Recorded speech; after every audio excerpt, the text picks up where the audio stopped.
अगला प्रश्न संख्या 4 है, नए मेहमान एकांकी के आधार पर रेवती का चरित्रांकन कीजिए। इस प्रश्न को ऐसे भी कह सकते हैं कि नए मेहमान एकांकी के प्रमुख नारी पात्र का चरित्र चित्रण कीजिए। प्रमुख नारी पात्र कहा जाए या रेवती का नाम लिया जाए तो आंसर सेम होगा, उत्तर एक ही होगा।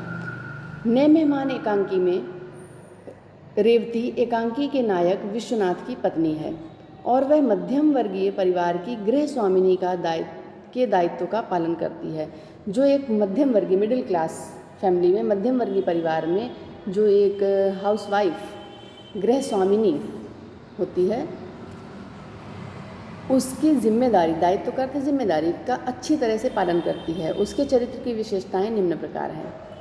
पारिवारिक समस्याओं से ग्रस्त। पहला क्या है? पारिवारिक समस्याओं से ग्रस्त हर मध्यम वर्गीय परिवार में होती है।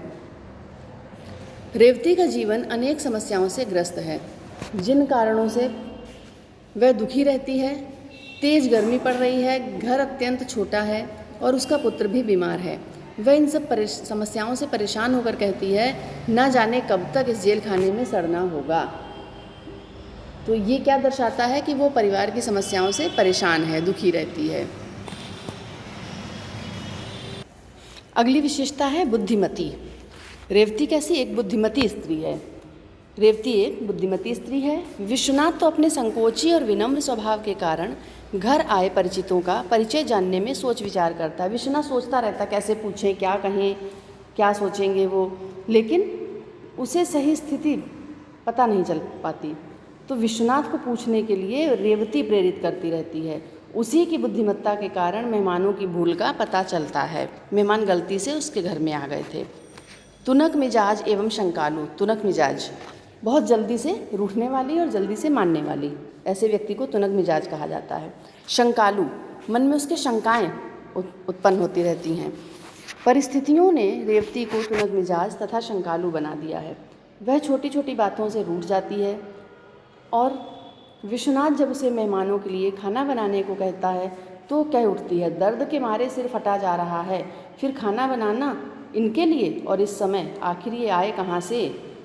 ये जो इतना वाक्य है जो रेवती ने कहा है, इसको आप काले पेन से लिखेंगे और इन्वर्टेड कॉमा में, परीक्षा में भी, कॉपी में भी।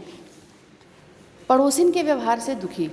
रेवती अपनी पड़ोसिन के व्यवहार से बहुत दुखी है। वह इतनी भयंकर गर्मी में भी अपनी छत पर सोने नहीं देती। पड़ोसियों के व्यवहार से रेवती क्या दुखी रहती है। विश्वनाथ उसके पति से बात करने को कहता है तो कहती है, अब क्या फ़ायदा, लाला मान भी ले तो ये दुष्टा नहीं मानेगी, बड़ी डायन औरत है।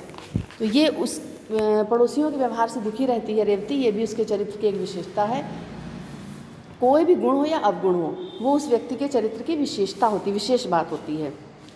अगले हेडिंग है भाई के प्रति स्नेह भाव। रेवती भले ही गर्मी और बच्चे की बीमारी को लेकर परेशान है, ऊपर से 2 अनजान मेहमानों ने आकर उसकी परेशानी और बढ़ा दी, लेकिन जब उसका भाई आता है तो भाई के प्रति स्नेह के कारण उठ बैठती है। अभी तक सर दर्द बोले जा रही थी और अब जैसे भाई आया उठ बैठती है। खाने का प्रबंध भी ये कहते हुए करती है कि भैया भूखे नहीं सो सकते। तो यहाँ पर उदयशंकर भट्ट जी ने रेवती के चरित्र को उजागर करते हुए कहा है कि रेवती के चरित्र के माध्यम से मध्यम वर्गीय परिवार की स्त्री का सटीक चित्रण है। ये जो मध्यम वर्गीय परिवार में स्त्रियों की जो मनोदशा होती है, उनके मन के जो हाल होते हैं और उनका जो जीवन जिस प्रकार का होता है, वही वर्णन यहाँ पर भट्ट जी ने किया है। तो अगला देखते हैं हम।